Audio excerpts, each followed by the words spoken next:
Oh, hello, this is Tak Chung from Walk with Tak. Welcome to my YouTube channel. If you enjoyed this video, please like, subscribe, and share.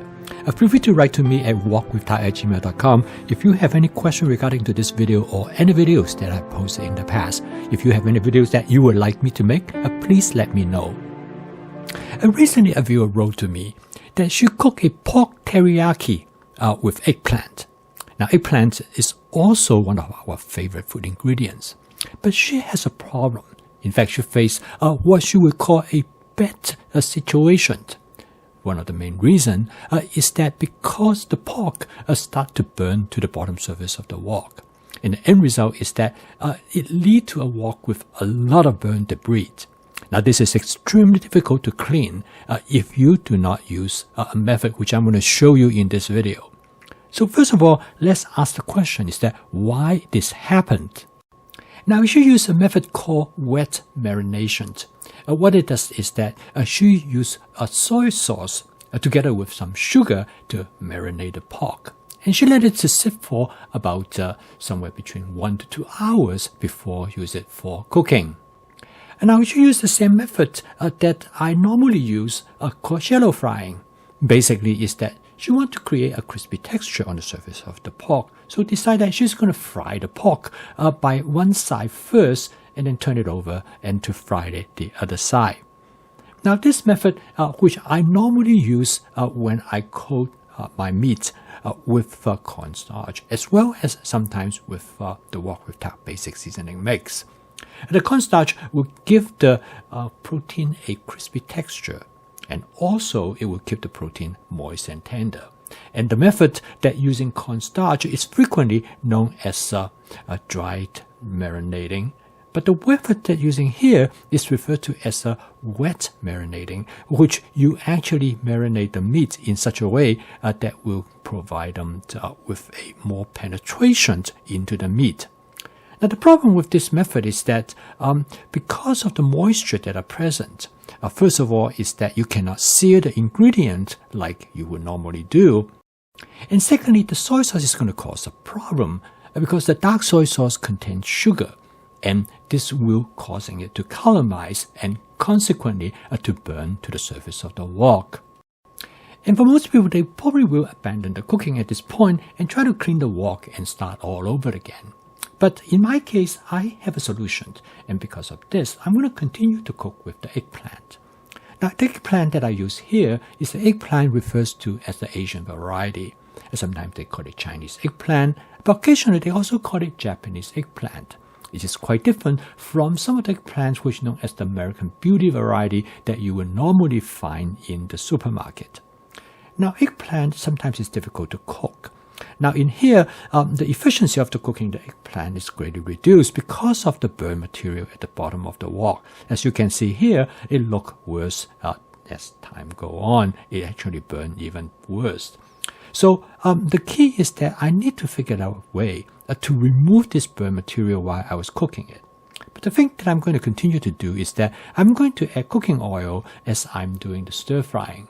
Now, cooking oil is very important at this stage to cook the eggplant properly, because with the cooking oil, first and foremost, the eggplant absorbs the oil, give them better texture. And secondly is that the cooking oil will bring the eggplant to the temperature so that it will allow them to carry out the Maillard reaction that will create flavor molecule on the surface of the eggplant. Over the years, I have developed a method which I call it spot cleaning, which you clean right at spot as you are cook. This method is based on the idea is that if you put water, a small amount of water on the surface of the wok, the water will actually causing steaming of the ingredients that are burned to the surface of the wok. Now, if you have the right wok spatula, which you can use as a scraper, you notice that I can easily scrape off the burn material. It is important that you do not add too much water all at once, because a small amount of water will allow it to turn into steam like you see here almost immediately. It is this steaming process that will allow the food debris to be scraped off readily. So the end result is that using this method, you can actually clean while as you cook. Now, when I first developed this method, I did not realize that this method actually used in other type of cuisine, particularly in French cooking. a method known as deglazing, and somebody told me about this, and I realized that the method is exactly the same. In the case of deglazing, is that the cook will remove all the food ingredients and whatever the debris left behind, and they will use a fluid. Quite often they use wine to do exactly the same thing. But in this case, I am cleaning while they are trying to make a sauce with it.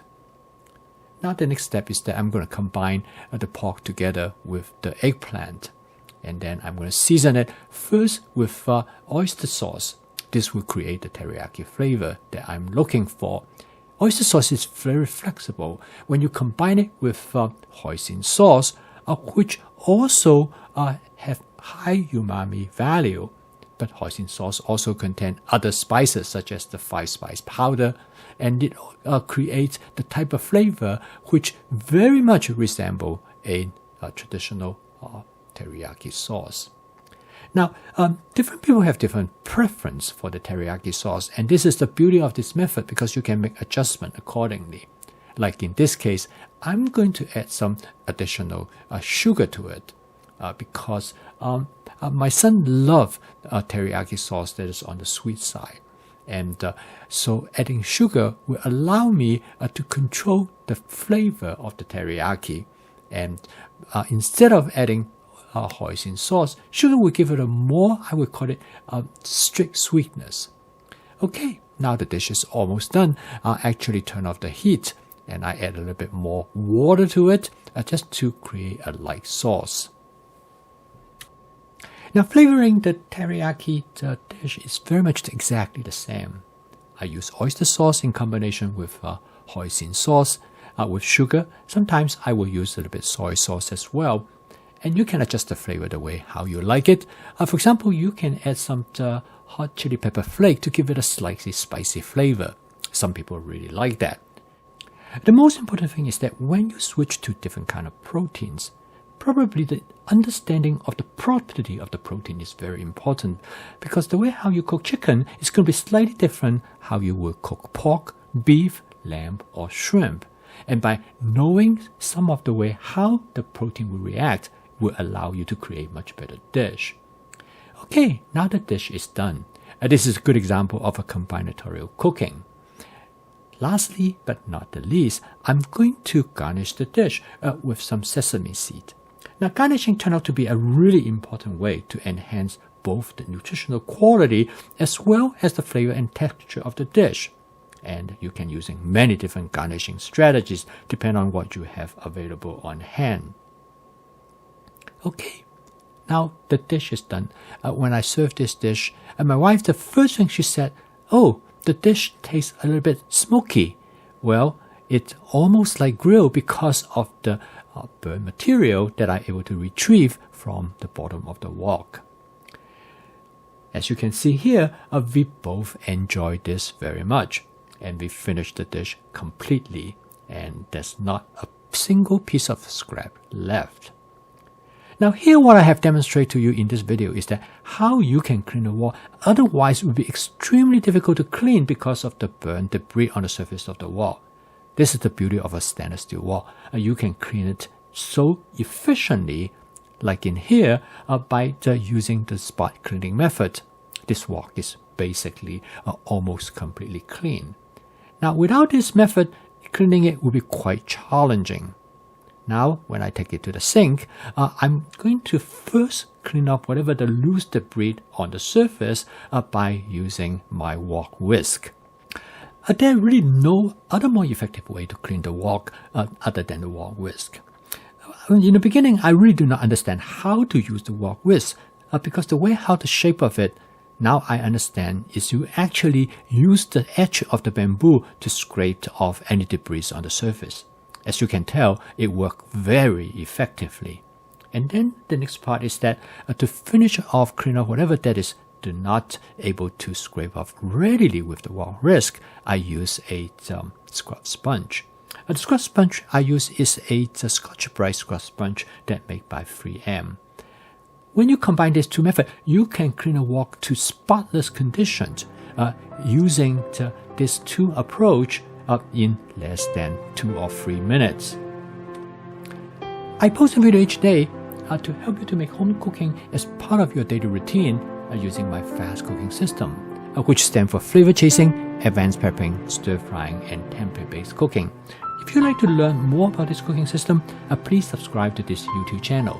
So keep on cooking, and I will see you tomorrow.